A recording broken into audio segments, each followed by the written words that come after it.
like cards. It's not what you dealt, but how you play it.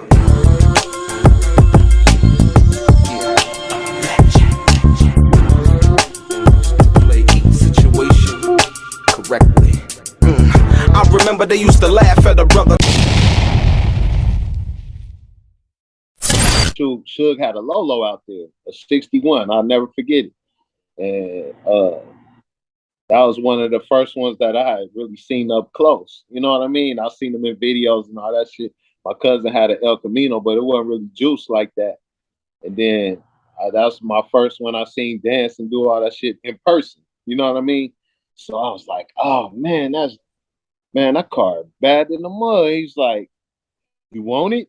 That's the first shit he ever said to me. Like, Suge asked you, did you want the 61? He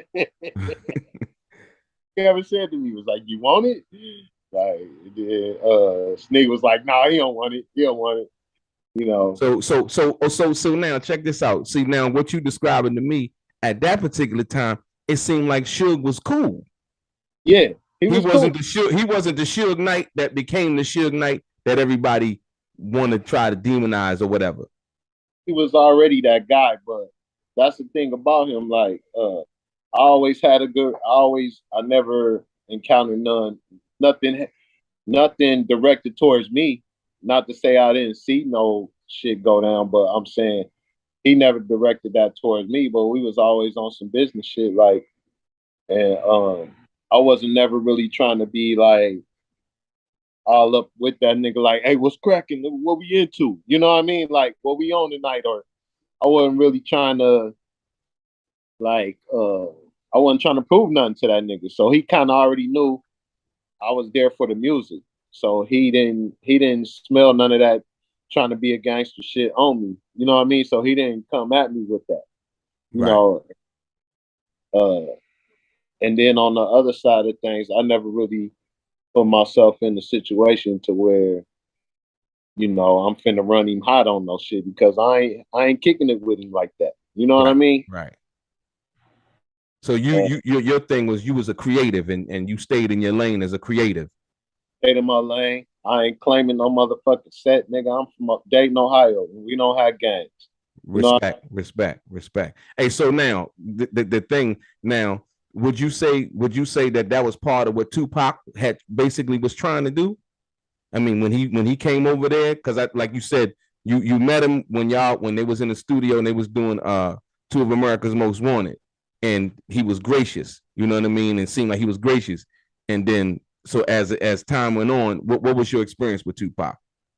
As time went on, I think once he went to the hood with the MOBs and experienced the love they was giving him and all that, I felt like he became part of that. He wanted to be a part of that. And he was the type of nigga, if he was down with you, he was all the way down. You know what I mean? Like, if that would have been me walking with Trey and them, and Trey said, that's the nigga that snatched my chain, you know what I mean?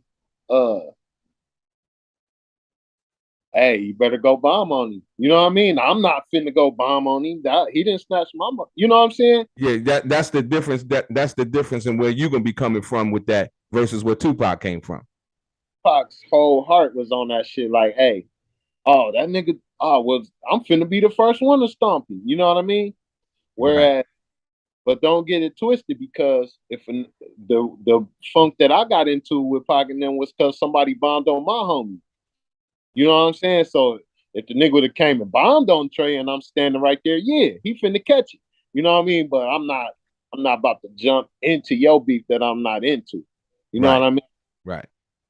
I mean, but on the flip side, you know, the beef that I got into was because the outlaw niggas jumped on my homie, and I was standing right there. Like, I'm not gonna just stand there and be like, let the homie take an L by itself. Nah, y'all gonna have to jump me too. You know what I mean? So absolutely, it was all young then. So I mean, yeah. You know what? You know, it's funny that you speak on that, because Napoleon was asked about that, and I think he had got it. I think he got it a little bit wrong. I think he did the art of dialogue, and he spoke on that, and he was like, he definitely gave you a shout out. He was like, you know, shout out to J-Flexx, because we was young. You know what I mean? Wow, free. and all of that. So I really commend Napoleon for taking that route. And he's just a different guy. Like I said, you a different guy, older family, kids, and the whole nine. He matured a lot, and on top of that, dude changed his whole life around. You know what I mean? But I mean, I'm sure they wouldn't expect. And we have since. I mean, right after Pac died, everybody sat down and aired the shit out, and we was cool after that. But but at that point, I wasn't on no gangster shit. But at the same time, you not finna punk us neither. Like, I'll take that L right with him, bro. You're not just gonna, But then they was just acting off of what Pac told them. You know what I mean? Because they riding for their crew just like I'm riding for mine. So that's just how it went down back then. So actually, what happened? What made that situation? Give me the story behind that. The story behind when you and Tupac and all y'all got fighting. What happened? I think I had it a little wrong too, because I thought Pac and them had went out to the video shoot where Biggie and them shot the trailer up. But Pac and them didn't go. It was just Snoop and the dog pounding them. You know what I mean? But that amped up everybody. So everybody was amped up. So my nigga Sharif was from Brooklyn. This nigga in the booth when Pac and them come in talking about Brooklyn in the house, I don't think he did it to incense them, but that's just him. He like, this Brooklyn, nigga, whatever. Whatever may come of it. You know what I mean? So, and so I think that's kind of what had him on that shit. You know what I mean? Right. I smelled it already. So I was like, this shit is thick in here. Like, let's go in the other studio. But what we actually did by going in the other studio was having them think, oh, these niggas are separated. Let's go get at them. You know what I mean? Absolutely. Okay. And so that's kind of how it happened. It happened just like Napoleon said. He came in, took off on the homie. They get to going at it. I jumped in it. Then somebody, I didn't know it was Big Psych, but he said it was Big Psych. Somebody hit me from behind. I turned around and started fighting them. But and shit. So Pac was laying back, just being a general. He didn't really get into it. Nah, because Bud, my homie Bud was like trying to get in there. He was holding Bud back, like, don't get in it. So Tupac was holding the Butter back. Yeah. Okay, got you. Yeah. Shout out to Butter. Like I said, I ain't seen him or heard from him in a while, but shout out to Butter, man. Dope producer. You know what I mean? Yeah. One of them guys, man. Yeah, he doing good, man. He is. That's good. But no, yeah. I find that to be interesting, man. Like I said, those stories. And so after that altercation, did you and Tupac, did y'all ever get a chance to, make amends? Me and the Outlawz did. We aired it out, and we cool to this day. Although I just chopped it up with Edie late last year. He was at one of Sebo's videos. Okay. On Sebo and Realist, they were shooting a video, and Edie was there. We chopped it up. So I'm still cool with all them, Napoleon, all. Yeah, shout out to Sebo, shout out to the Realist, shout out to Edie too. I just seen Edie down at the Tupac Museum. Hey, did you get a chance to go down there and check it out? Oh, it's fire. I already know it's fire, man. Gotta go just feel that whole vibe down there for real. Right. No, like I said, no, that's it's very interesting, man. Like I said, the stories, man. Was now so Flex, what I'm gonna ask you is this: at what point did you feel like, for you, because Dre had left Death Row, right? So Dre is out. At what point did you feel like, you know what, it's time for me to leave? I gotta go because I'm not really getting, my creative thing off like I want to. They quit putting out music. I was there all the way. I had beats on Chronic 2000. I was there for all that. Okay. And actually, I never got off Death Row. My contract just expired. You know what I mean? So I was there to the end. But wow. The thing about it is, I did go to Suge because I used to go see Suge in prison and all that. You know.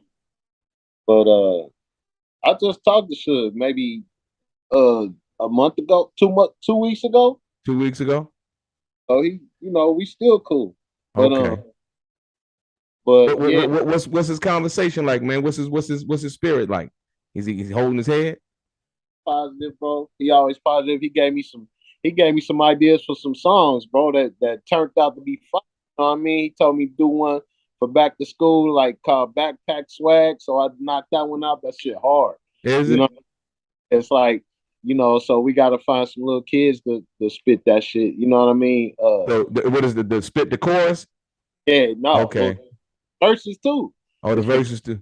Back Okay. to Pack Swag, so he hooked, he got some, I think he got some little girls that he wanted to rap it. So, he's still active. But Shout out to Suge Knight, man. Like I said, hold his head. I don't know if anybody see the video. Hold your head, Suge. At the end of the day. Yeah, so no, I find that to be interesting, man, that you talk to him and all of that. So you say your contract expired. yeah, I never got out of death row. My contract expired, man.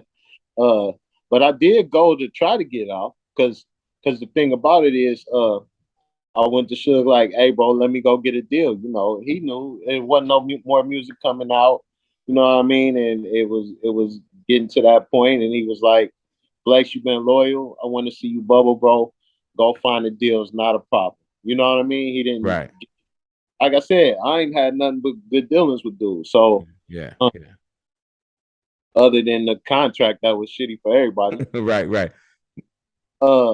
But he, when I got with Suge, I started getting paid. I wasn't getting paid like that with Drake. You know what I mean? Okay. So, yeah, you wasn't get because you was basically ghostwriting, so you wasn't getting paid. But when you was dealing with Suge, you started getting paid because you was an artist signed to the label. Oh, he like, and if you do this song, I'm gonna just put an extra 25 racks on it. You know what I mean? All right, cool. Right. So 25 rack, when you say he gonna put an extra 25 racks on it, 25 racks on what? On top of the money he was already giving me to do the song. You know what I mean? Okay. So, I had to, I dissed Dre, everybody dissed him though, and then they go back. But I this thing, but I kept my shit factual and about publishing and rights and shit like that. I didn't come like everybody else, like he, on no gay shit or this and that. They made the video that way, but they wanted me to say the shit in the song. And I'm like, nah, I ain't gonna rap about none of that shit. I ain't been privy to none of that. What I will, publishing wise and you niggas get y'all paperwork straight, because I was green. I was just happy to be around. Right. So when you say that, well, like, yeah, they trying to get you to say stuff that you didn't have any personal knowledge of, but just trying to really go at them from that perspective, right? Exactly. So I'm like, I'm gonna go at the perspective that I know. Yeah, absolutely. And try to educate these niggas coming up, get your paperwork and all that shit together. You know what I mean? So you don't get jerked. I'm your boy DELRAY. Straight gang. Peace.